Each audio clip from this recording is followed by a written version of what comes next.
Hello बच्चों, इस video में हम एंजाइम के टॉपिक को डिस्कस करेंगे। हेलो बच्चों, Gangwar institute for NEET channel पे आप सभी का स्वागत है। मैं हूं डॉक्टर हरिओम गंगवार और बेटा इस वीडियो में हम बायोमोलिक्यूल चैप्टर में एंजाइम के टॉपिक को डिस्कस करेंगे। ये क्रैश कोर्स का चैप्टर 31 है बेटा, और 31 चैप्टर बायोमोलिक्यूल के 3 पार्ट हमने अपलोड कर दिए हैं। ये चौथा पार्ट है जहाँ पर एंजाइम के स्ट्रक्चर को हम समझेंगे, एंजाइम किस तरीके से रेट ऑफ रिएक्शन को बढ़ाता है, एंजाइम को अफेक्ट करने वाले, उसकी एक्टिविटी को अफेक्ट करने वाले फैक्टर कौन कौन से होते हैं, एंजाइम का इनहिबिशन कैसे होता है, और साथ ही साथ एंजाइम के नॉमेनक्लेचर को हम पढ़ेंगे, उसके क्लासिफिकेशन को हम पढ़ेंगे, और सबसे इंपॉर्टेंट टॉपिक कोफैक्टर को हम डिस्कस करेंगे। तो अगर आप इस चैनल पे नए हैं तो वीडियो को लाइक करें, चैनल को सब्सक्राइब जरूर करें, और साथ ही साथ बेल आइकन प्रेस करें ताकि जब भी नई वीडियो मैं अपलोड करूं उसका नोटिफिकेशन आपको मिल जाए। और अगर पूरी वीडियो आप देखेंगे तो आप एंजाइम के जितने भी टॉपिक हैं सही तरीके से आपको सारे समझ में आएंगे। तो चलिए स्टार्ट करते हैं एंजाइम से। एंजाइम की बेटा अगर हम बात करें तो almost all enzyme are protein. Almost लगभग सभी एंजाइम प्रोटीन होते हैं, क्योंकि कुछ एंजाइम ऐसे हैं जो न्यूक्लिक एसिड से बने हैं। जैसे राइबोजाइम की बात करते हैं, there are some nucleic acid that behave like enzyme, these are called ribozyme. जैसे आपने जेनेटिक्स में पढ़ा था 23S आरएनए के बारे में। ये बैक्टीरिया में ट्रांसलेशन के समय पेप्टाइड बॉन्ड फॉर्मेशन में एंजाइम के तौर पे काम करता है। तो ये आरएनए बेटा न्यूक्लिक एसिड है और ये एंजाइम के रूप में काम करता है, दैट इज कॉल्ड राइबोजाइम। अब अगर बेटा हम एंजाइम की बात करें तो अब देखिए यहाँ पर हम राइबोजाइम के बारे में नहीं बात करेंगे, हम प्रोटीन एंजाइम के बारे में बात करेंगे। तो अगर प्रोटीन एंजाइम की बात की जाए तो प्रोटीन एंजाइम में प्रोटीन की तरह ही प्राइमरी स्ट्रक्चर पाया जाता है। प्राइमरी स्ट्रक्चर का मतलब क्या बताया गया था? Amino acid sequence of the protein. इसी तरह एंजाइम में प्रोटीन की तरह सेकेंडरी और टर्सरी स्ट्रक्चर भी प्रेजेंट होते हैं। सेकेंडरी यानी एंजाइम में प्राइमरी स्ट्रक्चर है, सेकेंडरी स्ट्रक्चर है और टर्सरी स्ट्रक्चर है। और जब आप इसके टर्सरी स्ट्रक्चर को देखेंगे तो आपको ये पता चलेगा कि जो प्रोटीन की बैकबोन चेन है ये अपने ऊपर फोल्ड करती है, और अपने ऊपर फोल्डिंग करने के बाद ये इनमें कई सारी क्रेविसेस यानी दरारें या पॉकेट बन जाती हैं। टर्सरी स्ट्रक्चर में कई सारी क्रेविसेस या पॉकेट बन जाती। पिछले लेक्चर में मैंने आपको बताया था कि जो टर्सरी स्ट्रक्चर होता है बेटा उसमें वो हॉलो वूलन बॉल लाइक होता है, और उसमें जो क्रेविसेस या पॉकेट बन जाती हैं उन्हीं में से एक पॉकेट को एक्टिव साइट कहा जाता है। ये बहुत important, active site.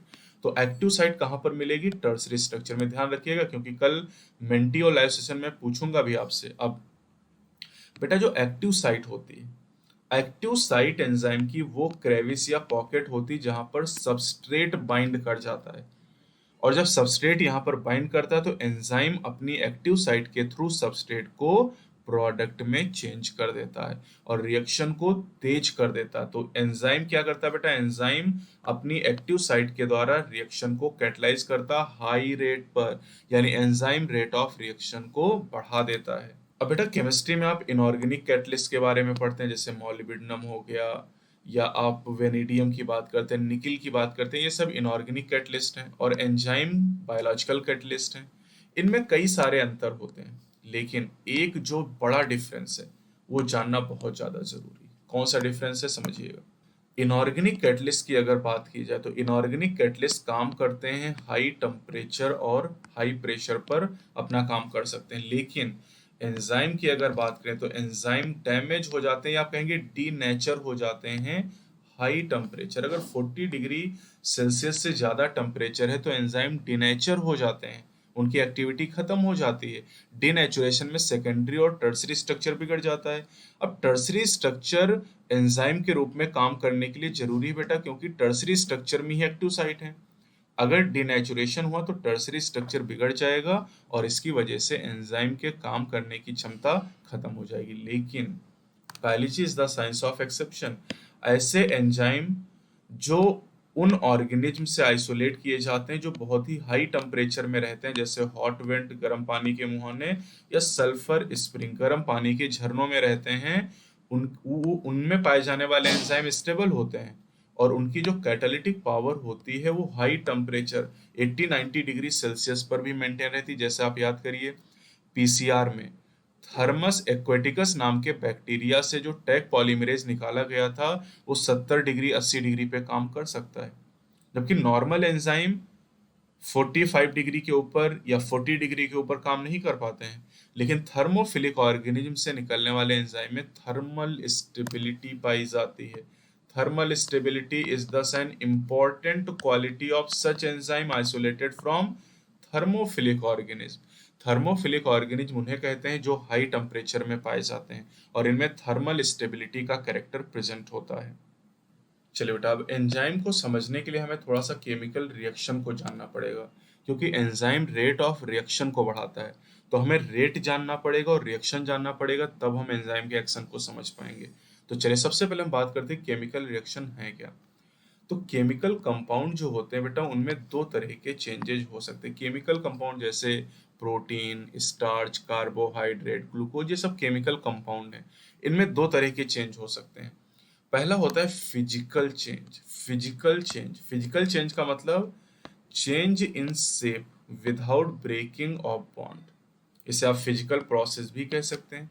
Change in shape यानी शेप अगर चेंज हो रहा है तो फिजिकल चेंज कहलाएगा। इसी तरह एक और चेंज होता है change in state of matter. ये भी एक फिजिकल चेंज होगा। स्टेट ऑफ मैटर, तीन स्टेट नॉर्मली तो आप जानते हैं, सॉलिड, लिक्विड, गैस। तो जब आइस मेल्ट इनटू वाटर, जब आइस मेल्ट होती है, पानी में बदलती है, तो स्टेट चेंज होती है। सॉलिड से लिक्विड स्टेट आती है। वाटर बिकम ए वेपर, जब पानी को गर्म करते हैं तो भाप बन जाता है, यानी liquid change into the gas. तो ये भी फिजिकल चेंज। तो फिजिकल चेंज दो तरह के होते हैं, change in shape and change in state. इन दोनों को हम फिजिकल चेंज कहते हैं। आकार में परिवर्तन और अवस्था में परिवर्तन। जैसे आपके घर में जब रोटी बनती है तो जो आटा होता है ना, जो आटा है उससे रोटी भी आप बना सकते हैं, पराठा भी आप बना सकते हैं, और अगर आपको कुछ नहीं बनाना आता है तो आप कोई भी दुनिया का नक्शा बना सकते हैं। तो वो चेंज इन शेप हो रहा है, वो भी फिजिकल चेंज हो रहा है। और जब आप फ्रिज से बर्फ निकालते हैं, उसको बाहर रखते हो, पिघलती है, वो भी फिजिकल चेंज है, वहां पर स्टेट चेंज हो रही है। तो ये दो चेंज तो ऐसे हो गए। अब केमिकल रिएक्शन में क्या होता है, जब बॉन्ड टूटते हों या नए बॉन्ड बनते हों किसी भी रिएक्शन के दौरान, तो उसे केमिकल रिएक्शन का नाम दिया जाता है। जैसे यहाँ पर आप देखिए, barium hydroxide plus sulphuric acid जब रिएक्शन करते हैं तो बेरियम सल्फेट और वाटर बनता है। तो यहाँ पर बेरियम हाइड्रोक्साइड में बेरियम और OH के बीच जो बॉन्ड है वो ब्रेक हो रहा है, हाइड्रोजन और सल्फेट के बीच का बॉन्ड ब्रेक हो रहा है, और बेरियम और सल्फेट के बीच बॉन्ड बन रहा है, और हाइड्रोजन और हाइड्रोक्सिल के बीच बॉन्ड बन रहा है। तो यहाँ बॉन्ड ब्रेकिंग और बॉन्ड मेकिंग हो रही, that is a chemical reaction, और ये इनऑर्गेनिक केमिकल रिएक्शन है। इसी तरह अगर हम हाइड्रोलिसिस करें स्टार्च की हाइड्रोलिसिस करेंगे तो ग्लूकोज बनेगा, और ये ऑर्गेनिक केमिकल रिएक्शन का एग्जाम्पल है, क्योंकि आप जानते हैं starch is a polymer of the glucose. तो ये तो बात हो गई रिएक्शन के बारे में। अब रेट क्या होता है बेटा, रेट ऑफ ए फिजिकल और chemical process refers to the amount of product form per unit time. इतनी डेफिनेशन है रेट की, amount of product formed per unit time is called rate. जैसे रेट यहाँ पर आपको दिखाया गया del P over D T. तो आप देखिए रेट होता क्या है, इसको ऐसे समझिए कि रेट इज इक्वल टू, अगर मैं ऐसे लिखता हूँ पी, तो पी का मतलब प्रोडक्ट, अगर मैं डेल लगा दूं तो मतलब चेंज इन प्रोडक्ट ओवर, अगर मैं टी लिखूं तो टाइम, और डेल का मतलब चेंज इन टाइम। तो अगर हम डेल टी को 1 कर दें, अगर डेल टी को 1 कर दिया जाए तो रेट किसके बराबर हो जाएगा, डेल पी के बराबर। और डेल पी क्या है, चेंज इन प्रोडक्ट, है ना। तो amount of product form per unit time, unit time मतलब डेल टी यहाँ पर 1 है, तो चेंज इन प्रोडक्ट या amount of product form per unit time is called rate. अब रेट को हम वेलोसिटी कह सकते हैं अगर रिएक्शन की डायरेक्शन स्पेसिफाई है। देखिए अगर ऐसी रिएक्शन है, ये रिएक्शन अगर आपको दिखाई गई है, तो इस रिएक्शन की डायरेक्शन स्पेसिफाई नहीं है, ये रिवर्सिबल रिएक्शन है, ये रिवर्सिबल रिएक्शन है। रिवर्सिबल रिएक्शन के लिए आप रेट टर्म यूज करोगे, लेकिन अगर कोई रिएक्शन इस तरीके से चल रही है तो आप कहेंगे ये इस रिएक्शन की डायरेक्शन निश्चित है, ये फॉरवर्ड चल रही है। तो यहाँ पर आप रेट की जगह पर वेलोसिटी टर्म यूज करेंगे, फॉर्मूला वही रहेगा del P over del T. तो अगर डायरेक्शन स्पेसिफाई है तो रेट को वेलोसिटी कहेंगे यहाँ पर। अब किसी भी रिएक्शन का जो रेट होता है बेटा, वो रेट कई सारे फैक्टर पर डिपेंड करता है और इसमें एक फैक्टर टेम्परेचर भी है, यानी किसी भी रिएक्शन का रेट टेम्परेचर पर भी डिपेंड करता है।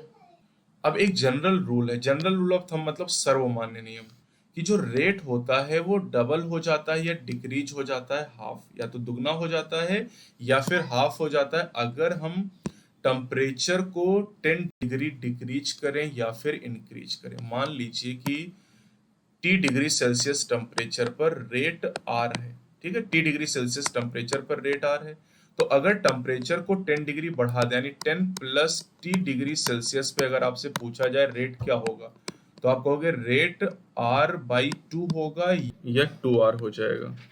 अब अगर टेम्परेचर को 10 डिग्री सेल्सियस हम कम करें यानी T माइनस 10 डिग्री सेल्सियस अगर टेम्परेचर कर दिया जाए तो उस केस में रेट क्या होगा, उस केस में रेट या तो R/2 हो जाएगा या फिर 2R हो जाएगा।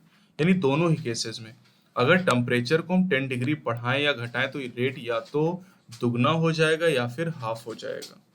बेटा जिन रिएक्शन में एंजाइम का यूज होता है उन्हें कैटलाइज रिएक्शन कहते हैं, और जिन रिएक्शन में एंजाइम का यूज नहीं होता उन्हें अनकैटलाइज रिएक्शन कहते हैं। अब जो कैटलाइज रिएक्शन होता है बेटा उनका जो रेट होता है वो अनकैटलाइज रिएक्शन की तुलना में काफी ज्यादा होता है। एंजाइम कैटलाइज रिएक्शन अगर हम उनको देखें तो उनका रेट बहुत ज्यादा होता है सेम बट अनकैटलाइज रिएक्शन से। जैसे कि एग्जांपल आपको यहाँ पर दिया गया है, देखिए कार्बन डाइऑक्साइड है जो वाटर में डिसॉल्व हो रही है और यहाँ पर एंजाइम आपको दिखाया गया कार्बोनिक एनहाइड्रेज। इस एंजाइम की मदद से कार्बोनिक एसिड बनता है। अब यहाँ पर आपसे कहा जा रहा है in the absence of any enzyme this reaction is very slow with about 200 molecule of H2CO3 being formed in an hour. 1 घंटे में H2CO3 के 200 मॉलिक्यूल बनते हैं, लेकिन अगर हम एंजाइम का यूज करें, एंजाइम कौन सा, कार्बोनिक एनहाइड्रेज, और ये एंजाइम कहाँ पर है, ये एंजाइम आरबीसी के अंदर पाया जाता है ना, और थोड़ा सा अमाउंट प्लाज्मा में भी प्रेजेंट होता है। तो आरबीसी के अंदर ये एंजाइम पाया था कार्बोनिक एनहाइड्रेज, और इस एंजाइम की मदद से जो रिएक्शन का रेट होता है वो बहुत तेजी से बढ़ जाता है और करीब 6 लाख मॉलिक्यूल बनने लगते हैं 1 सेकेंड में। जब एंजाइम का यूज नहीं किया गया था तब 1 घंटे में 200 मॉलिक्यूल बन रहे थे, अब एंजाइम का यूज किया गया तो 1 सेकेंड में 2 लाख मॉलिक्यूल बनने लगे। यानी रिएक्शन का रेट कितना बढ़ गया, रिएक्शन का रेट बढ़ गया यहाँ पर 10 मिलियन टाइम, मतलब 1 करोड़ गुना, 1 करोड़ गुना। The power of enzyme is incredible, 1 crore गुना। तो एंजाइम की पावर अद्भुत है जिसकी आप कल्पना भी नहीं कर सकते हैं। तो कार्बोनिक एनहाइड्रेज एंजाइम ने रिएक्शन के रेट को 1 करोड़ गुना तक बढ़ा दिया। अभी तक हजारों तरह के एंजाइम की खोज हो चुकी है और हर एंजाइम एक विशेष प्रकार की केमिकल या मेटाबॉलिक रिएक्शन को कैटलाइज करता है। अब अगर हम किसी मल्टी स्टेप केमिकल रिएक्शन की बात करें, मल्टी स्टेप केमिकल रिएक्शन को बेटा पाथवे, मेटाबॉलिक पाथवे के नाम से जाना जाता है। जैसे ग्लाइकोलिसिस एक metabolic pathway, Krebs cycle, Calvin cycle, ये सब मेटाबॉलिक पाथवे हैं। अब इन मेटाबॉलिक पाथवे में जो हर स्टेप होता है उसे एक enzyme complex, same enzyme complex या डिफरेंट एंजाइम के द्वारा कैटलाइज किया जाता है। जैसे ग्लूकोज से पायरुविक एसिड बना जिसे आप कहते हैं ग्लाइकोलिसिस, और इस ग्लाइकोलिसिस की रिएक्शन की बात करें तो ये एक्चुअली एक मेटाबॉलिक पाथवे है जहां पर ग्लूकोज से पायरुविक एसिड का फॉर्मेशन होता है 10 different enzyme catalyse metabolic reaction के थ्रू। ग्लाइकोलिसिस में 10 स्टेप होते हैं, 10 रिएक्शन होती हैं, 10 रिएक्शन पे 10 अलग अलग एंजाइम का रोल होता है, और इसके बारे में हम रेस्पिरेशन इन प्लांट में पढ़ भी चुके हैं। अब बेटा आपको ये जानना है कि अगर किसी मेटाबॉलिक पाथवे में एक या दो एडिशनल रिएक्शन और जोड़ दी जाएं तो इससे अलग अलग तरह के एंड प्रोडक्ट बन जाएंगे। जैसे अगर हम अपनी स्केलेटल मसल की बात करें, हमारे स्केलेटल मसल में एरोबिक कंडीशन में लैक्टिक एसिड का फॉर्मेशन होगा, जबकि नॉर्मल एरोबिक कंडीशन में पायरुविक एसिड का फॉर्मेशन होता है। इसी तरह अगर हम ईस्ट की बात करते हैं, ईस्ट में फर्मेंटेशन के दौरान यही पाथवे, ग्लाइकोलिटिक पाथवे, फॉर्मेशन करता है इथेनॉल यानी इथाइल अल्कोहल का। या इसका मतलब क्या हुआ, in different condition different product are possible, अलग अलग कंडीशन में अलग अलग तरह के प्रोडक्ट पॉसिबल होते हैं। अब सवाल ये उठता है कि जो एंजाइम है ये कैसे इतना ज़्यादा रेट को इंक्रीज कर पाते हैं किसी भी केमिकल रिएक्शन का। जैसे आपने देखा कि कार्बोनिक एनहाइड्रेज एंजाइम रिएक्शन के रेट को 10 मिलियन टाइम यानी 1 करोड़ गुना तक बढ़ा देता है। तो अब इस बारे में जानने के लिए हमें थोड़ा सा एंजाइम के बारे में और जानना पड़ेगा। तो अब हम जानते हैं कि बेटा एंजाइम के टर्सरी स्ट्रक्चर में एक्टिव साइट पाई जाती हैं। अब जो केमिकल या मेटाबॉलिक कन्वर्जन होता है उसे रिएक्शन का नाम दिया जाता है। जैसे स्टार्च से ग्लूकोज बन रहा है तो इसे आप रिएक्शन कहेंगे। तो अब जो केमिकल बेटा कन्वर्ट होता है प्रोडक्ट में, उस केमिकल को हम क्या कहते हैं? सबस्ट्रेट कहते हैं। जो केमिकल प्रोडक्ट में चेंज होता है उसे सबस्ट्रेट कहते हैं और उसे एस से रिप्रेजेंट करते हैं। और जो एंजाइम है, एंजाइम क्या? That is protein with 3 dimensional structure including an active site convert A substrate into product. यानी एंजाइम सबस्ट्रेट को प्रोडक्ट में चेंज करता है। सिंपली रिएक्शन को हम इस तरीके से रिप्रेजेंट करते हैं, substrate is converted into product with the help of the enzyme. ऐसे हम एंजाइम को एरो के ऊपर इंडिकेट करते हैं। वैज्ञानिकों ने समझ लिया कि जो सबस्ट्रेट होता है बेटा, ये एंजाइम की एक्टिव साइट पे बाइंड करता है। और जो एक्टिव साइट पे जब ये बाइंड करता है तो एक्टिव साइट पे बाइंड करने के बाद जो एंजाइम होता है, ये एंजाइम उस सबस्ट्रेट की जो बेटा जब एंजाइम की एक्टिव साइट से सबस्ट्रेट बाइंड होता है तो एक ईएस कॉम्प्लेक्स बनता है। और ईएस कॉम्प्लेक्स का फॉर्मेशन ऑब्लिगेटरी फॉर्मेशन या ऑब्लिगेटरी फिनोमेनन है। यानी बिना ईएस कॉम्प्लेक्स के बने हुए प्रोडक्ट नहीं बन सकता है। अब यहाँ पर लिखा कि E stand for the enzyme. अब ये जो ईएस कॉम्प्लेक्स फॉर्मेशन है ये एक ट्रांजिएंट फिनोमेना, ऑब्लिगेटरी तो है लेकिन ट्रांजिएंट, मतलब ये बनेगा जरूर लेकिन बहुत थोड़े समय के लिए इसका फॉर्मेशन होगा। जब सबस्ट्रेट एंजाइम के एक्टिव साइट पे बाइंड करेगा तो उस समय सबस्ट्रेट का एक नया स्ट्रक्चर बनेगा। सबस्ट्रेट में कुछ चेंज होंगे जिससे हम ट्रांजिशन स्टेट स्ट्रक्चर कहेंगे। यानी जब सबस्ट्रेट एंजाइम की एक्टिव साइट से बाइंड होगा तो सबस्ट्रेट में जो चेंजेस होंगे उन चेंजेस से इसका जो स्ट्रक्चर बनेगा उसे ट्रांजिशन स्टेट स्ट्रक्चर कहा जाएगा। अब जल्दी ही बॉन्ड ब्रेकिंग और मेकिंग होगी। अगर एनाबॉलिक रिएक्शन है तो बॉन्ड मेकिंग होगी, कैटाबॉलिक रिएक्शन है तो बॉन्ड ब्रेकिंग होगी। और इस बॉन्ड ब्रेकिंग या मेकिंग के बाद जो प्रोडक्ट है वो एक्टिव साइट से रिलीज कर दिया जाएगा। दूसरे शब्दों में अगर हम कहें तो हम ये कह सकते हैं कि the structure of the substrate get converted into structure of the product. जो ट्रांसफॉर्मेशन हुआ सबस्ट्रेट का प्रोडक्ट में कन्वर्जन हुआ, ये ट्रांजिशन स्टेट स्ट्रक्चर के थ्रू हुआ। यानी सबस्ट्रेट और प्रोडक्ट के बीच में ट्रांजिशन स्टेट आया और सबस्ट्रेट और प्रोडक्ट के बीच में Altered structural state. Transition state एक अल्टर्ड स्ट्रक्चरल स्टेट है और ये स्टेबल प्रोडक्ट और सबस्ट्रेट के बीच में आते हैं, जिनको आप केमिस्ट्री में कहते हैं इंटरमीडिएट स्टेजेस। तो जो इंटरमीडिएट प्रोडक्ट होता है वो स्टेबल सबस्ट्रेट और प्रोडक्ट के बीच में आता है। अब जो इंटरमीडिएट स्ट्रक्चर स्टेट होती है बेटा वो सब अनस्टेबल होती हैं। अब स्टेबिलिटी का जो रिलेशन है आप जानते हैं, स्टेबिलिटी का रिलेशन एनर्जी स्टेटस से होता है। जिस मॉलिक्यूल की एनर्जी ज्यादा होगी उसकी स्टेबिलिटी कम होगी। एनर्जी और स्टेबिलिटी में इनवर्स रिलेशन होता है। अब यहाँ पर एक ग्राफ दिया गया, जरा इस ग्राफ को देखिए और ये बहुत इंपॉर्टेंट है, ये आपके एग्जाम में खूब पूछा जाता है। ठीक, जरा समझिएगा। यहाँ पर वाई एक्सिस आपको दिखाई गई और एक्स एक्सिस आपको दिखाई गई। वाई एक्सिस पे क्या है? पोटेंशियल एनर्जी और एक्स एक्सिस पे क्या है? प्रोग्रेस ऑफ रिएक्शन दिखाया गया है।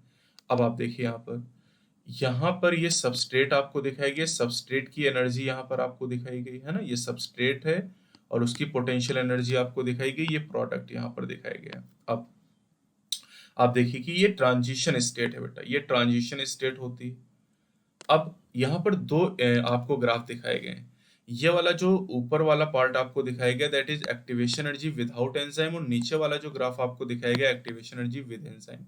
तो आप देखिए जब एक्टिवेशन एनर्जी आप चेक करते हैं, एक्टिवेशन एनर्जी क्या, पहले इसको देखिए, जो ट्रांजिशन स्टेट है और जो सबस्ट्रेट की एनर्जी, इनका जो गैप होता है that is called activation energy. Transition state और सबस्ट्रेट की एनर्जी का गैप एक्टिवेशन एनर्जी होता है। अब आप देखिए कि जब एंजाइम नहीं था तो एक्टिवेशन एनर्जी ज्यादा थी, है ना, ये देखिए तब एक्टिवेशन एनर्जी इतनी थी, और जब एंजाइम का यूज किया गया तो एक्टिवेशन एनर्जी कम हो गई। तो यानी एंजाइम ने एक्चुअली क्या किया, जब एंजाइम का यूज किया गया तो इससे एक्टिवेशन एनर्जी कम हो गई, और एक्टिवेशन एनर्जी के कम होने की वजह से, एक्टिवेशन एनर्जी के कम होने की वजह से सबस्ट्रेट प्रोडक्ट में आसानी से बदल गया, रास्ता छोटा हो गया।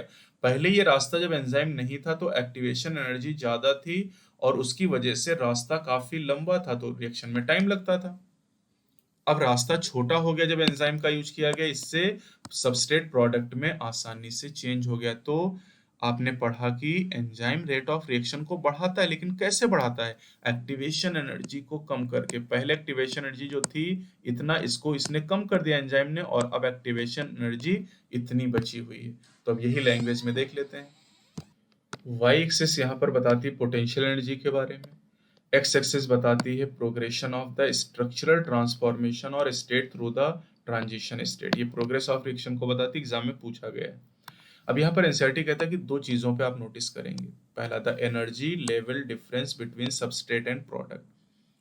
अगर प्रोडक्ट लोअर लेवल पे है सबस्ट्रेट से, तो the reaction is exothermic reaction. जैसे ये जो रिएक्शन आपको दिखाई गई है, यहाँ पर सबस्ट्रेट का एनर्जी लेवल ज्यादा है, प्रोडक्ट का एनर्जी लेवल कम है, तो ये एक्सोथर्मिक रिएक्शन है। ये एक्सोथर्मिक रिएक्शन है, और एक्सोथर्मिक रिएक्शन को कराने के लिए हमें हीट के द्वारा एनर्जी सप्लाई नहीं करनी पड़ती है। लेकिन अगर प्रोडक्ट की एनर्जी ज्यादा है सबस्ट्रेट से, तो उसे एंडोथर्मिक रिएक्शन कहा जाता है। एंडोथर्मिक रिएक्शन या एनर्जी रिक्वायरिंग रिएक्शन कहते हैं, और एक्सोथर्मिक रिएक्शन को स्पॉन्टेनियस रिएक्शन कहा जाता है। रिएक्शन कोई भी हो, चाहे एक्सोथर्मिक हो चाहे एंडोथर्मिक हो, सबस्ट्रेट को ट्रांजिशन स्टेट से पास होना ही पड़ेगा। अब मैंने आपको क्या बताया कि जो सबस्ट्रेट और ट्रांजिशन स्टेट की एनर्जी में डिफरेंस होता है उसी को एक्टिवेशन एनर्जी कहते हैं, और एंजाइम इस एक्टिवेशन एनर्जी को कम करता है, जिससे सबस्ट्रेट प्रोडक्ट में आसानी से चेंज हो जाए। तो enzyme increases the rate of reaction by decreasing the activation energy. ये इस पूरे टॉपिक का कंक्लूजन निकल के आया कि एंजाइम रेट ऑफ रिएक्शन को बढ़ाता है, लेकिन कैसे? एक्टिवेशन एनर्जी को कम करके। और एक्टिवेशन एनर्जी क्या है? सबस्ट्रेट और ट्रांजिशन स्टेट के बीच में जो एनर्जी डिफरेंस होता है वही एक्टिवेशन एनर्जी कहलाता है। चलिए बेटा, अगला टॉपिक है नेचर ऑफ एंजाइम एक्शन। यानी एंजाइम किस तरीके से काम करता है, उसका नेचर क्या है काम करने का, इसके बारे में हम डिस्कस करेंगे। तो जैसा कि हमें पहले से ही पता है कि जो एंजाइम होता है, एंजाइम के पास सबस्ट्रेट बाइंडिंग साइट है जिसे हम एक्टिव साइट कहते हैं, और जब एंजाइम सबस्ट्रेट बाइंड करते हैं तो एंजाइम सबस्ट्रेट कॉम्प्लेक्स यानी ईएस कॉम्प्लेक्स बनता है, और ये हाईली रिएक्टिव होता है क्योंकि एंजाइम सबस्ट्रेट कॉम्प्लेक्स की स्टेबिलिटी कम है। मतलब स्टेबिलिटी कम होने का मतलब रिएक्टिविटी या एनर्जी इसके पास ज़्यादा है। अब ये ट्रांजिएंट होता है बेटा, ये कॉम्प्लेक्स शॉर्ट लिव होता है, और ये डिसोसिएट हो जाता है और प्रोडक्ट का फॉर्मेशन होता है, और रिएक्शन में कभी भी एंजाइम यूटिलाइज नहीं होता है। Unchanged enzyme with the intermediate formation of enzyme product complex. यानी आप अगर करेक्टली इक्वेशन देखें तो इस तरीके से सबसे पहले एंजाइम और सबस्ट्रेट एक दूसरे से बाइंड करते हैं, ईएस कॉम्प्लेक्स बनता है, फिर ईपी कॉम्प्लेक्स बनता है, और फिर एंजाइम और प्रोडक्ट एक दूसरे से अलग हो जाते हैं। ये प्रोडक्ट बन गया रिएक्शन का, और एंजाइम फिर किसी दूसरे सबस्ट्रेट से बाइंड करके इसी रिएक्शन को लगातार कैटलाइज करता रहेगा। एंजाइम कभी भी रिएक्शन में यूटिलाइज नहीं होता, इस बात को अच्छी तरीके से आप ध्यान देंगे। तो बेटा एंजाइम नहीं तो बेटा सबस्ट्रेट से प्रोडक्ट बनने की जो पूरी घटना है एंजाइम के थ्रू, इसे कैटालिटिक साइकिल के नाम से जाना जाता है। और जो कैटालिटिक साइकिल बेटा, इसमें 4 स्टेप होते हैं। तो पहला स्टेप देखिए, सबसे पहले क्या होता है? सबसे पहले जो सबस्ट्रेट होता है ये एंजाइम की एक्टिव साइट पे जाके बाइंड करता है, बाइंडिंग पहला काम। Fitting into the active site, active site में जाके फिट हो जाता है। दूसरे स्टेप में क्या होता है? Binding of substrate induces to enzyme to alter its shape. जब सबस्ट्रेट एंजाइम की एक्टिव साइट से बाइंड करता तो सबस्ट्रेट एंजाइम को प्रेरित करता अपना शेप बदलने के लिए। जब एंजाइम अपने शेप को चेंज करता है तो वो सबस्ट्रेट के चारों तरफ और टाइटली बाउंड कर जाता है। कैटालिटिक साइकिल के तीसरे स्टेप की अगर हम बात करते हैं, तो अब जो एंजाइम की बेटा एक्टिव साइट होती है ये बहुत नज़दीक आ जाती है सबस्ट्रेट की। जब टाइटली बाइंड होगा तो नज़दीक आ जाएगा। तो तीसरे स्टेप में क्या होगा? जो सबस्ट्रेट में केमिकल बॉन्ड है उनकी ब्रेकिंग होगी, और एंजाइम प्रोडक्ट कॉम्प्लेक्स यानी ईपी कॉम्प्लेक्स का फॉर्मेशन होगा। और ईपी कॉम्प्लेक्स बनने के बाद चौथा जो स्टेप है, यहाँ पर एंजाइम प्रोडक्ट को रिलीज कर देगा, और जो एंजाइम फ्री हुआ है ये दूसरे सबस्ट्रेट मॉलिक्यूल के साथ बाइंड करने के लिए तैयार है, और इस कैटालिटिक साइकिल को फिर से अनंत समय तक चलाने के लिए तैयार है। तो ये जो 4 स्टेप हैं इनका सही सीक्वेंस आपके एग्जाम में पूछा जाता है। मतलब ये चारों स्टेप आपको दे दिए जाएंगे रैंडम, और आपसे कहा जाएगा इनको सही क्रम में अरेंज करिए। तो एक तरीका तो ये है कि आप देखिए, पहला जो आपको स्टेप दिया गया उस सबसे छोटा स्टेप है ना। आप देखिए अगर इसकी लेंथ देखिए पूरे सेंटेंस की, तो सबसे कम लेंथ इसी सेंटेंस की है। दूसरा जो सेंटेंस उसकी लेंथ इससे ज़्यादा है, तीसरे सेंटेंस की लेंथ उससे ज़्यादा है, और चौथा सेंटेंस सबसे बड़ा यहाँ पर है। तो इससे भी आप पहचान सकते हो। या फिर आप ऐसे पहचानो कि सबसे पहले स्टेप में बाइंडिंग होती, दूसरे में टाइट बाइंडिंग होती, तीसरे में ईपी कॉम्प्लेक्स बनता है, और चौथे में प्रोडक्ट और एंजाइम एक दूसरे से डिसोसिएट हो जाते हैं। तो ये हो गया कैटालिटिक साइकिल, इसको आप ध्यान रखिएगा। मेंटी जब मैं कराऊंगा कल तो इसके बारे में आपसे पूछूं। चलिए बेटा अगला टॉपिक भी बहुत important, factors affecting enzyme activity. Enzyme की एक्टिविटी को कौन कौन से फैक्टर अफेक्ट करते हैं?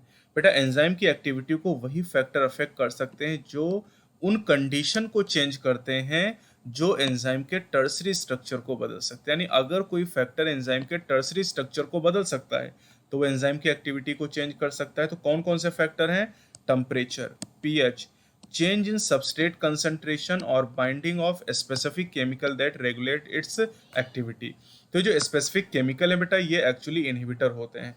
तो चार फैक्टर आपको पढ़ना है जो एंजाइम की एक्टिविटी को चेंज करते हैं, temperature, pH, change in substrate concentration and presence of the inhibitor. तो सबसे पहले हम बात करेंगे टेम्परेचर और पीएच के बारे में। एंजाइम का जो फंक्शन है बेटा वो टेम्परेचर और पीएच की एक नैरो रेंज में होता है। यानी ज़्यादातर एंजाइम ऐसे होते हैं जो टेम्परेचर की छोटी रेंज में अपना सबसे अच्छा काम करते हैं और पीएच की छोटी रेंज में सबसे अच्छा काम करते हैं। जैसे आपने पढ़ा पेप्सिन, तो पेप्सिन एंजाइम 1.8 पीएच पे काम करता है, तो ये नैरो रेंज है 1.8 पीएच। अब इससे कम या ज़्यादा पीएच होने पर एंजाइम की एक्टिविटी खत्म हो जाएगी या कम हो जाएगी।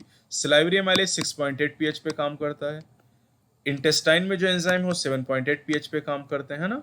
तो हर एंजाइम के काम करने के लिए एक पर्टिकुलर पीएच होता है और उस पर्टिकुलर पीएच पर एंजाइम की जो एक्टिविटी है वो हाईएस्ट होती है एक पर्टिकुलर टेम्परेचर और पर्टिकुलर पीएच पे, और उसे ऑप्टिमम टेम्परेचर या ऑप्टिमम पीएच के नाम से जाना जाता है।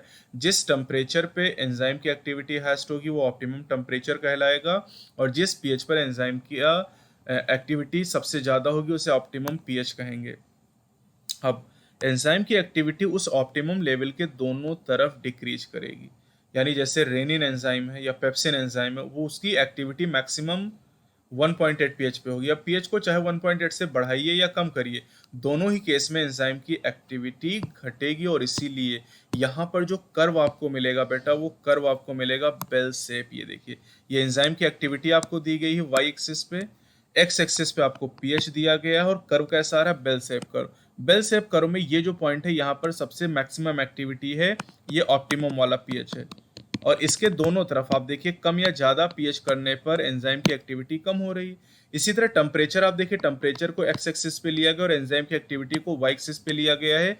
यहाँ पर भी बेल शेप कर्व आता है। हमारी बॉडी में टेम्परेचर 37 डिग्री और इस पे एंजाइम की एक्टिविटी सबसे मैक्सिमम होती है।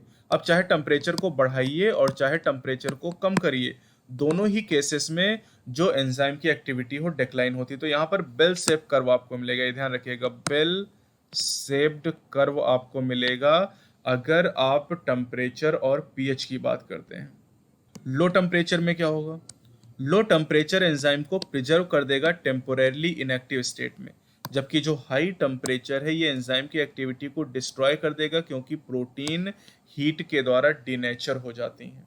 चलिए बेटा तीसरे फैक्टर की बात करते हैं, that is concentration of the substrate.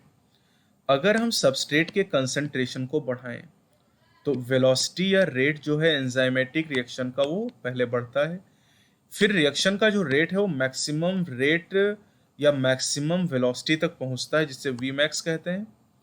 और वी मैक्स पे पहुंचने के बाद रेट में या वेलोसिटी में कोई चेंज नहीं होता है चाहे हम सबस्ट्रेट के कंसंट्रेशन को बढ़ाते जाएं। अब उसका रीज़न क्या है?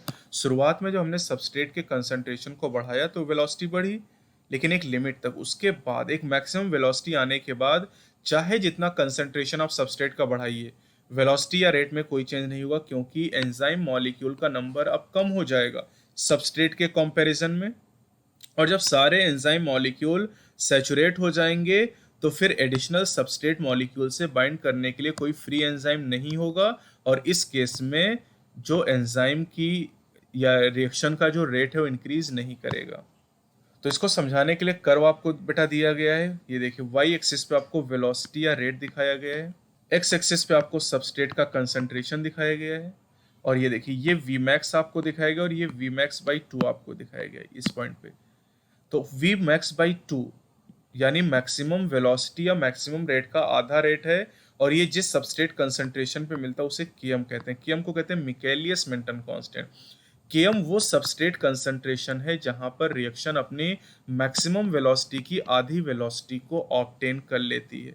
यानी Km is the substrate concentration eight which reaction attain half of its maximum velocity. और ये एनसीईआरटी में आपको नहीं दिया गया लेकिन एग्जाम में आपसे पूछा जाता है। चलिए बेटा अब चौथे फैक्टर की बात करते हैं। एंजाइम की जो एक्टिविटी है ये सेंसिटिव होती है बेटा presence of specific chemical that bind to the enzyme. अगर कोई केमिकल एंजाइम से बाइंड करके एंजाइम की एक्टिविटी को खत्म कर देता है तो इस प्रोसेस को इनहिबिशन कहते हैं और उस केमिकल को इनहिबिटर के नाम से जाना जाता है। अब इनहिबिटर बेटा 3 तरह के होते हैं लेकिन एनसीईआरटी में एक आपको दिया गया कॉम्पिटिटिव इनहिबिटर के बारे में। अगर कोई inhibitor molecule closely resemblance show करता है सबस्ट्रेट के साथ स्ट्रक्चर में, यानी अगर इनहिबिटर का स्ट्रक्चर सबस्ट्रेट मॉलिक्यूल की तरह है और ये एंजाइम की एक्टिविटी को इनहिबिट करता है तो इसे कॉम्पिटिटिव इनहिबिटर कहते हैं। और यहाँ पर जो इनहिबिटर मॉलिक्यूल है बेटा, इनहिबिटर मॉलिक्यूल दिखने में किसकी तरह है? इनहिबिटर मॉलिक्यूल दिखने में एकदम सबस्ट्रेट की तरह है और इसलिए क्लोज स्ट्रक्चरल सिमिलरिटी की वजह से इनहिबिटर कंपटीशन करता है सबस्ट्रेट के साथ। किस लिए? सबस्ट्रेट बाइंडिंग साइट यानी एक्टिव साइट पे बाइंड करने के लिए। क्योंकि सबस्ट्रेट और इनहिबिटर दोनों का स्ट्रक्चर एक जैसा है इसलिए एक्टिव साइट पे जुड़ने के लिए दोनों एक दूसरे से कंपटीशन करते हैं, इसलिए इसे कॉम्पिटिटिव इनहिबिशन कहते हैं। अब बेटा इस वजह से क्या होता है कि जो सबस्ट्रेट होता है वो बाइंड नहीं कर पाता है एंजाइम से और इसलिए एंजाइम का जो एक्शन है रेट है वो कम हो जाता है। और इसका एग्जांपल खूब पूछा जाता है, inhibition of succinic dehydrogenase enzyme. Succinic dehydrogenase enzyme को इनहिबिट करता है मेलोनेट। मेलोनेट इनहिबिटर है और ये सबस्ट्रेट से रिजेम्बलेंस शो करता है। सक्सिनेट कौन है? सक्सिनेट। सक्सिनेट बेटा यहाँ पर सबस्ट्रेट है, मेलोनेट इनहिबिटर है और सक्सिनिक डिहाइड्रोजिनेज एंजाइम है। और इन कॉम्पिटिटिव इनहिबिटर का बेटा यहाँ पर मेलोनेट कॉम्पिटिटिव इनहिबिटर है किसका? सक्सिनेट का। तो ऐसे कॉम्पिटिटिव इनहिबिटर का यूज बैक्टीरियल पैथोजन को कंट्रोल करने में किया जाता है। चलिए बेटा अगला टॉपिक है classification and nomenclature of enzyme. अभी तक हजारों एंजाइम का पता लगाया जा चुका है, उन्हें अलग किया जा चुका है और उनका अध्ययन किया जा चुका है। ज्यादातर एंजाइम को क्लासिफाई किया जाता है अलग अलग ग्रुप में based on the type of reaction they catalyse. किस तरह की रिएक्शन को कैटलाइज करते हैं इस आधार पर एंजाइम को क्लासिफाई किया जाता है।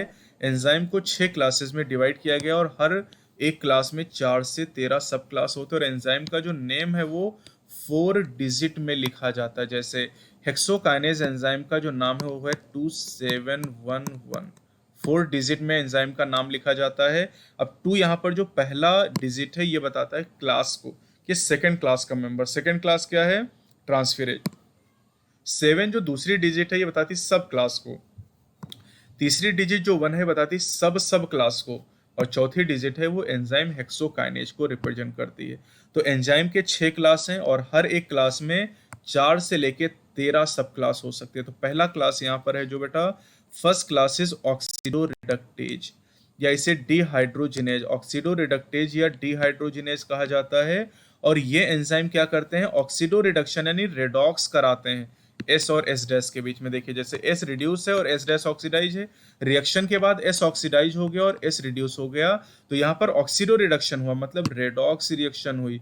अगर रेडॉक्स रिएक्शन में कोई एंजाइम इन्वॉल्व है तो उस एंजाइम को पहले क्लास में रखेंगे ऑक्सीडो रिडक्टेज या डिहाइड्रोजिनेज में।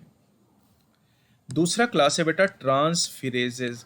ट्रांसफिरेज में जो एंजाइम होता है बेटा इस क्लास में वो ग्रुप को ट्रांसफर करता है। ग्रुप को जी आप कह सकते हैं और ये ग्रुप हाइड्रोजन के अलावा कोई ग्रुप होना चाहिए।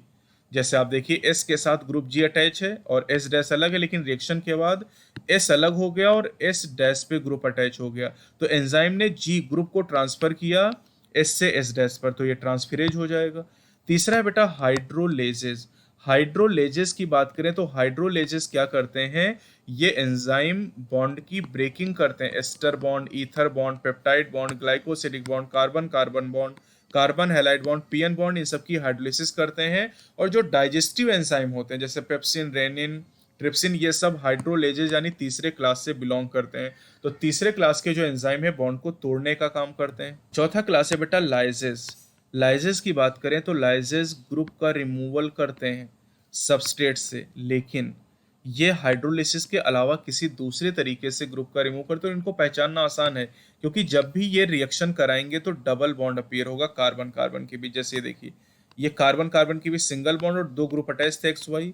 अब रिएक्शन के बाद एक्स और वाई अलग हो गए और यहाँ पर कार्बन कार्बन के बीच डबल बॉन्ड अपीयर हो गया। तो लाइजेज को पहचानना सबसे आसान है, यहाँ पर डबल बॉन्ड अपीयर होता है। चलिए बेटा, पांचवा क्लास जो यहाँ पर है दैट इज आइसोमेरेजेज। आइसोमेरेजेज में उन एंजाइम को लिया जाता है जो इंटर कन्वर्जन करते हैं आइसोमर का, जैसे ऑप्टिकल आइसोमर, जियोमेट्रिक या पोजिशनल आइसोमर का इंटर कन्वर्जन कराने वालों को आइसोमेरेज कहा जाता है। और छठा क्लास है लाइगेज। ये तो आपने पढ़ा है रेप्लिकेशन में भी, जो दो अलग अलग कंपाउंड को एक दूसरे से जोड़ता है उसे लाइगेज कहा जाता है। जैसे कि कार्बन ऑक्सीजन को जोड़ना, कार्बन सल्फर को जोड़ना, कार्बन नाइट्रोजन को जोड़ना, फास्फोरस ऑक्सीजन, कोई भी बॉन्ड को अगर जोड़ने का काम करता है तो उसे लाइगेज कहा जाएगा। सबसे लास्ट टॉपिक बेटा इस चैप्टर का है कोफैक्टर, और ये सबसे इंपॉर्टेंट टॉपिक है अगर हम एंजाइम की बात करें। यहाँ से लगातार नीट में एक सवाल पूछा जाता है, तो इसको अच्छी तरीके से आप तैयार करेंगे क्योंकि लगातार नीट में सवाल पूछा जा रहा है। एंजाइम की बेटा बात करें तो एंजाइम प्रोटीन होते हैं और इनमें एक या एक से ज़्यादा पॉलीपेप्टाइड चेन होती हैं। एक्सेप्शन आप जाने दीजिए राइबोजाइम को, ठीक है। नॉर्मली हम प्रोटीन एंजाइम के बारे में पढ़ रहे हैं, लेकिन कई सारे ऐसे एंजाइम भी हैं जहां पर नॉन प्रोटीन कॉन्स्टिट्यूएंट भी एंजाइम के साथ पाया जाता है और इस नॉन प्रोटीन पार्ट को कोफैक्टर कहा जाता है। और ये कोफैक्टर एंजाइम के साथ बाइंड करके एंजाइम को कैटालिटिकली एक्टिव करता है। तो ऐसे केसेस में जहां पर एंजाइम में प्रोटीन के साथ नॉन प्रोटीन पार्ट पाया जाएगा, उसमें प्रोटीन वाले पार्ट को एपो एंजाइम कहेंगे और नॉन प्रोटीन पार्ट को क्या कहेंगे, नॉन प्रोटीन जो पार्ट है उसे कोफैक्टर का नाम दिया जाएगा, इसे कोफैक्टर कहा जाएगा। और ऐसे एंजाइम को कहा जाएगा बेटा होलो एंजाइम, ऐसे एंजाइम को होलो एंजाइम कहेंगे। तो होलो एंजाइम में दो पार्ट होंगे, प्रोटीन और नॉन प्रोटीन, मतलब apo enzyme plus cofactor is equal to holo enzyme. और ऐसे आपसे खूब एग्जाम में पूछा जा रहा है। तीन तरह के कोफैक्टर का पता लगाया गया है, 3 kind of cofactor, prosthetic group, को एंजाइम एंड मेटल आयन। अब इनको एक एक करके हम डिस्कस करेंगे। चलिए बेटा, सबसे पहले प्रोस्थेटिक ग्रुप की बात करते हैं। प्रोस्थेटिक ग्रुप ऑर्गेनिक कंपाउंड होते हैं जो कि टाइटली बाउंड करते हैं एपो एंजाइम से, बहुत खास बात है। प्रोस्थेटिक ग्रुप ऐसे कोफैक्टर हैं बेटा जो ऑर्गेनिक कंपाउंड हैं और टाइटली एपो एंजाइम से बाइंड करते हैं, जैसे पेरोक्सीडेज और कैटलेज नाम के जो एंजाइम हैं। ये एंजाइम क्या करते हैं, हाइड्रोजन पेरोक्साइड को वाटर और ऑक्सीजन में तोड़ते हैं। इन दोनों के अंदर हीम एक प्रोस्थेटिक ग्रुप की तरह काम करता है और जो हीम है ये एंजाइम की एक्टिव साइट का भी हिस्सा है। तो heme is the prosthetic group. ध्यान दीजिए, हीम प्रोस्थेटिक ग्रुप है, आप कह सकते हैं हीम कोफैक्टर है। लेकिन कोफैक्टर से बेहतर क्या है कि आप प्रोस्थेटिक ग्रुप कहेंगे, क्योंकि प्रोस्थेटिक ग्रुप कोफैक्टर का एक एग्जाम्पल है। तो हीम एक प्रोस्थेटिक ग्रुप है पेरोक्सीडेज और कैटलेज एंजाइम के अंदर। दूसरा देखिए, कोएंजाइम पे आते हैं। कोएंजाइम भी कोफैक्टर है, कोएंजाइम भी ऑर्गेनिक कंपाउंड है, लेकिन इनका जो एसोसिएशन होता है एपो एंजाइम से वो थोड़े समय के लिए होता है, ज़्यादातर कोर्स ऑफ कैटलिसिस यानी रिएक्शन के दौरान। साथ ही जो कोएंजाइम होते हैं बेटा ये कोफैक्टर की तरह काम करते हैं डिफरेंट एंजाइम कैटलाइज रिएक्शन में। कई सारे ऐसे कोएंजाइम हैं जिनका कंपोनेंट विटामिन है, जैसे coenzyme nicotinamide adenine dinucleotide NAD और NADP, इनमें नियासिन नाम का विटामिन प्रेजेंट होता है। तो बेटा NAD और NADP कोएंजाइम, ये ध्यान रखिएगा, विटामिन नियासिन कोएंजाइम नहीं है। NAD और NADP, जैसे हीम प्रोस्थेटिक ग्रुप ऐसे NAD और NADP कोएंजाइम है और इन कोएंजाइम का पार्ट कौन है, नियासिन। अब तीसरा कोफैक्टर है बेटा मेटल आयन। जो मेटल आयन होते हैं ये कोऑर्डिनेशन बॉन्ड का फॉर्मेशन करते हैं एक्टिव साइट पे, जो साइड चेन होती है वहां से, और साथ ही साथ उसी समय ये एक या एक से ज़्यादा कोऑर्डिनेशन बॉन्ड बनाते हैं सबस्ट्रेट के साथ में। जैसे जिंक एक मेटल आयन है, जिंक एक कोफैक्टर है, कोफैक्टर में मेटल आयन है, और जिंक कोफैक्टर या मेटल आयन है प्रोटियोलिटिक एंजाइम कार्बोक्सीपेप्टाइडेज। कार्बोक्सीपेप्टाइडेज आपने कहाँ पढ़ा, मैं आपको याद दिलाऊं, कार्बोक्सीपेप्टाइडेज आपने पैनक्रियाटिक जूस में पढ़ा है। अब बेटा हमें ये कैसे पता चलेगा कि किसी भी एंजाइम के काम करने के लिए कोफैक्टर की ज़रूरत है? तो अब अगर हम किसी भी एंजाइम से कोफैक्टर को रिमूव कर दें तो उस एंजाइम की कैटालिटिक पावर लॉस हो जाती है और इससे पता चलता है कि जो कोफैक्टर हैं वो कैटालिटिक एक्टिविटी में क्रूशियल रोल यानी इंपॉर्टेंट रोल प्ले करते हैं।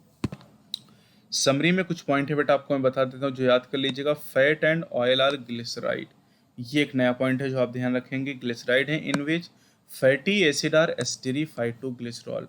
जब फैटी एसिड ग्लिसरॉल से मिलता है तो फैट और ऑयल का फॉर्मेशन होता है। केवल 3 तरह के मैक्रोमोलिक्यूल ट्रू होते हैं, प्रोटीन, न्यूक्लिक एसिड और पॉलीसैकेराइड। लिपिड सही मायने में मैक्रोमोलिक्यूल नहीं है। जितने भी मैक्रोमोलिक्यूल होते हैं सब पॉलीमर होते हैं। ये छोटी छोटी बिल्डिंग ब्लॉक से बने होते हैं। जैसे प्रोटीन का मोनोमर है अमीनो एसिड, प्रोटीन पॉलीमर है अमीनो एसिड का। न्यूक्लिक एसिड न्यूक्लियोटाइड से बने होते हैं। पॉलीसैकेराइड मोनोसैकेराइड से बनी होती हैं। चलिए बेटा यहाँ पर देखिए, प्रोटीनेशियस एंजाइम जो होते हैं इनमें सबस्ट्रेट स्पेसिफिसिटी पाई जाती है। ये भी नया पॉइंट जो लैंग्वेज में आपको मेन चैप्टर में नहीं दिया गया। प्रोटीनेशियस एंजाइम की सबस्ट्रेट स्पेसिफिसिटी का मतलब होता है कि एक पर्टिकुलर एंजाइम एक पर्टिकुलर रिएक्शन को कैटलाइज कर सकता है। एक पर्टिकुलर एंजाइम एक पर्टिकुलर सबस्ट्रेट से ही बाइंडिंग करता है। Require optimum temperature and pH for maximal activity. They are denatured at high temperature. Enzyme lower activation energy of reaction and enhance greatly the rate of reaction.